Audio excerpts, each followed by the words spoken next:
Hello and welcome to episode 208 of the Sasuga podcast. This is the first episode of 2023, and if you're excited about making changes in your work and life, I'm talking about how to make that realistic and easier for you. Ready? Here we go. You're listening to the Sasuga podcast, and you're about to discover how to excel in your work without being exhausted through practical techniques that you can start using right now. I'm your host, Helen Iwata, a bilingual Brit with a 3-decade career in Tokyo. I'm an award-winning women's success and business communication coach, speaker, writer, wife, and mother. Every week here on the show, I share my personal stories and favorite techniques around the 4 phases of the Sasuga success cycle, around self-care, planning, communication, and productivity to help you enjoy more success and less stress. You'll also have the chance to listen in on heartfelt and eye-opening conversations with inspiring guests and hear answers to your questions to help you use your expertise, time, and energy better, and quite simply to bring more joy into your work and life. This is the Sasuga podcast. Hello, lovely listener. Happy New Year 2023. How are you doing? If you've been listening to me for a while, you'll know that I choose a word of the year every January. And some people have already been asking me, what's my word of the year this year? Are you ready? It's connection. I intend to focus on connecting with people who are as enthusiastic as I am, or maybe not necessarily as enthusiastic as I am, but pretty enthusiastic about spreading the concept of less effort and more impact. And if you want to connect with me, you can do that on Instagram. I'm at Helen Iwata, or LinkedIn, where I'm Helen Iwata. Or you can join the Less Effort, More Impact cheer team, and that's at lesseffortbook.com. That's no spaces, just lesseffortbook.com. Okay, so let's get into the topic for this episode. It is that seductive time of New Year, New You. This fresh start feeling is so appealing because many of us want to improve ourselves and our lives, be healthier, more confident, more organized, more skilled in our work, a more positive influence on others. Is this the case for you too? But let's face it, transformation isn't instant. You don't suddenly turn into a completely new you when the clock strikes midnight on December 31st. Or if you're in Japan like me, you don't magically change with your last slurp of toshikoshi soba. That's New Year noodles if you don't understand Japanese. Why is change so hard? It's because the human brain doesn't like it. The primary role of the reptilian brain, that's the oldest part of the brain, is survival. And the brain likes predictability because predictability means safe. And by contrast, change brings uncertainty and potential risks. So how is change possible? Well, lasting change takes time and it requires consistency. Unfortunately, though, many of us lack patience and commitment. And it's no surprise then that the second Friday in January is known as Quitter's Day because it's the most likely day for people to give up on their New Year's resolutions. So are you going to set yourself up to quit in 2023, or are you going to do things differently in a way that supports you? In this episode of the Sasuga podcast, you will hear the surprising key to make changes with less effort and more impact, 4 tips to help you make change easier, and 4 success stories to inspire you. So let's start with the surprising key to make changes with less effort and more impact. The fact that we want to change something about ourselves might suggest that we're not happy with our current selves in some way. And sadly, this is often the case. It's that feeling of not being good enough. And this used to be a big issue for me, and it's common in my clients when they first come to me. It is amazing how many insecure overachievers are out there. So here's the key: acceptance. Accept who you are, where you are now, and how long change is likely to take for you. That way, you start with a strong foundation of feeling good about yourself. Then acceptance doesn't mean settling with your situation. It's just releasing the negative feelings such as frustration, disappointment, or shame. These emotions don't help. Or perhaps it's better for me to say that they only help as indications that something isn't working and you have an opportunity to do something differently. You always have a choice. If, as you're hearing this, you recognize that you tend to be tough on yourself, instead of thinking about all the things you want to change, I encourage you to take some time with a pen and paper to list what you've achieved in life so far without comparison with others. This is just about you. The only person to compare yourself with is you yesterday. Accepting yourself can take time, so accept that. And it's usually easier in a supportive environment. So drop me a note at info@sasugacommunications.com if you'd like to know what coaching options are available for you in the Sasuga world. I do have a very limited number of one-on-one coaching slots and several group programs, depending on where you are now and what you're looking for. Okay, so now let's turn to 4 tips to help you make change easier. Number 1, make it meaningful. In Simon Sinek's popular TED Talk, he encourages us to start with why. He says that talking about the why, or what makes something meaningful, is how great leaders inspire everyone to take action. And starting with why you want to make the change, what makes it meaningful to you, is also a powerful way to make change easier for you. It's a way to influence yourself. For example, you might want to improve your presentation skills so that, this is the why, so that you can feel more confident and be more persuasive in business meetings. You might want to improve your time management so that you can be a better mother and still do great work.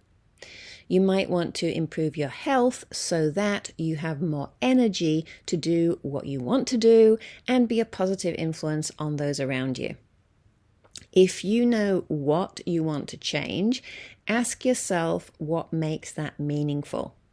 And then if you're tempted to give up around Quitter's Day, or from day 4 if you're Mikabozu, remind yourself of your why. What makes the change meaningful for you? And that will help you to get back on track. Okay, tip number 2, make it easy. James Clear talks about this a lot in his work, including his hugely popular book, Atomic Habits. When you make it easier to change your behavior, you have a higher probability of success. For example, I find it easier to get myself to the gym when my gym gear is ready for me to put on. And in some cases, if I have calls beforehand, I actually wear my gym clothes underneath my normal clothes. Okay, number 3, make it visible. There's a reason that tracking apps are so popular these days. These are apps that show you how many days you've continued a certain behavior, and it feels good to see your own consistency. This is also sometimes called the Seinfeld strategy or the Seinfeld method, because American comedian Jerry Seinfeld used a wall calendar and a red marker to track each day that he did some writing for his comedy act to improve his work. The key, according to Seinfeld, was to not break the chain. And it's said that this strategy works because it includes both the stick and the carrot, or ame and muchi in Japanese. The stick is that it doesn't look nice when the chain is broken, and the carrot is that it's satisfying to use the red marker to cross off another day. And by the way, I don't personally use the apps. I find tracking on paper with a pen is much more effective for me. So do what works for you. And number 4, make it accountable. So this one works with some people more than with others. For example, if you are the sort of person who will go to the gym if you've agreed to go with another person, but you'll easily skip your training and prioritize something else if it's just you, you do better with accountability. So share the change that you want to make with a trusted colleague or friend and ask them to help keep you accountable. The women who join my online programs often say that they find the accountability there makes a huge difference for them. And it's the same for me too in the mastermind that I participate in. Okay, 4 stories to inspire you.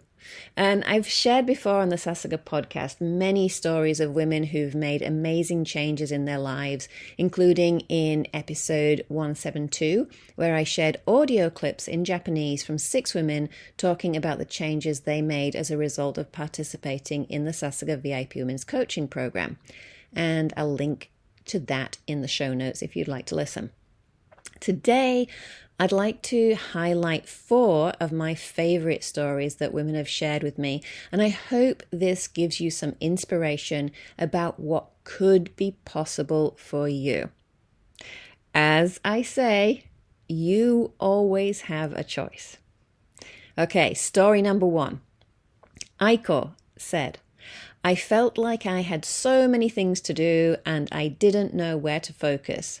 I learned how not to get distracted and how to take care of myself first. So, lovely listener, if you're constantly feeling overwhelmed, now you know it's possible to prioritize your well-being and become more focused. And this is such a great example of less effort and more impact. All right, story number 2. Miho said, I was always panicking and thinking that I didn't have time, but it was just because I wasn't managing my time well. I learned to manage my time well, have positive thinking, have more concentration, and work efficiently. And you may not want to hear this. I didn't want to hear this at first either, but overwhelm is a choice. When you choose instead to prioritize what's truly important to you, you lower your overall expectations and start being kinder to yourself, everything changes. And what I've repeatedly noticed in myself and seen in others is the counterintuitive result that when you lower your expectations, you ultimately achieve more and feel better about it. Okay, number 3, and I'm including this because I know that many Sasuga podcast listeners are not native speakers of English and often think that English isn't good enough. Is that the case for you? So Masayo said, I removed my mental block against speaking English and was successful in my first ever job interview in English. As a result, I achieved my dream of securing a new overseas position. So, if your confidence in your English is low, know that you can change that. And in many cases, it's more about how you think about your English capability than actually improving your vocabulary, grammar, or pronunciation. That's the less effort, more impact way. And finally, number 4, Kumi said, my brain was full of negative thoughts and I had no idea how to get out of this negative spiral. I thought I'd just have to live with it. But I noticed that all my negative thoughts came down to low self-esteem and lack of self-acceptance. With coaching, I gradually started giving myself permission to want what I want and stopped the self-degrading behavior and chose to accept myself right now. And that lovely listener very nicely brings us back to the point I was making earlier, that acceptance is the surprising key to make changes with less effort and more impact.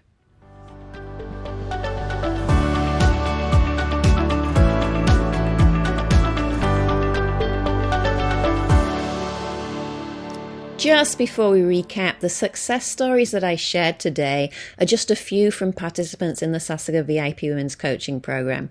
And if you're curious about what could be possible for you when you join the program, you can always find the details of the next program at sasugacommunications.com/VIP.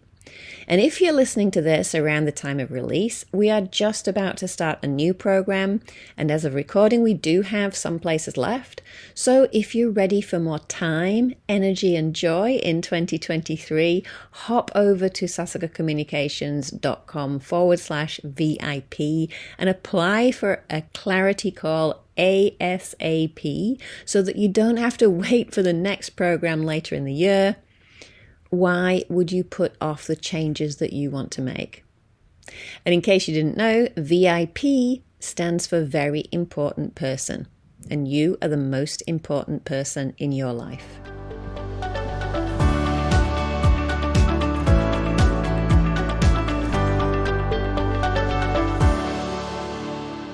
Okay, today we talked about the surprising key to make changes with less effort and more impact.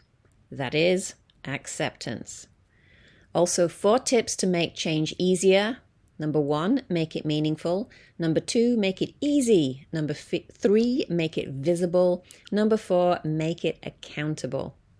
And 4 success stories to inspire you around getting out of overwhelm by prioritizing your well-being and becoming more focused, by managing your time better, by overcoming your mental block around English, and I almost had a brain block myself there, and freeing yourself from negative thinking. In a nutshell, change takes time. Accept yourself and get support if you want to progress faster. What was most meaningful for you in this episode of the Sasuga podcast? I would love to read your comments on any of my social media posts. As I said earlier, I'm on Instagram at Helen Iwata or LinkedIn as Helen Iwata. And you can find today's show notes at sasugacommunications.com/208, of course, with a link to the Sasuga VIP Women's Coaching Program, as well as suggestions for further listening on related topics. Thank you so much for listening. Make it a brilliant, accepting, and joyful day.